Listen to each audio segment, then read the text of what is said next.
Am I the asshole for laughing about a pretend allergy? Parents gave up wanting responsibilities for Thanksgiving meal about 5 years ago. My house is big enough to host and I enjoy cooking. So for the past 3 years, the duties have fallen to me. I make the turkey, the stuffing, mashed potatoes, and gravy and rolls. Others bring sides and things like chips and drinks. This year, my brother and his wife came into town early and stayed over. Thanksgiving, mid-morning, my sister-in-law wanders into the kitchen while I'm making stuffing. She sees my pile of breadcrumbs, Eastbound celery and onion sausage in a bowl, and me sauteing mushrooms.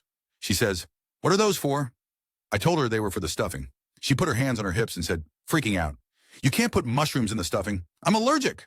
I was stupefied. I said, "When did this happen?" And she just looked at me like I was an idiot. So I said, "When did you discover you're allergic to mushrooms?" She scoffed and said, "I've always been allergic."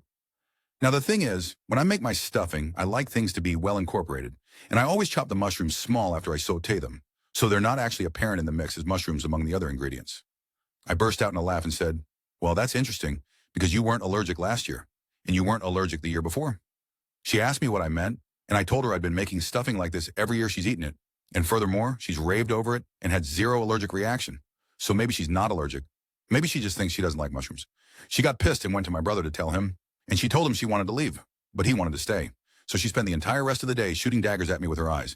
They were supposed to stay through the weekend, but they left Thanksgiving night.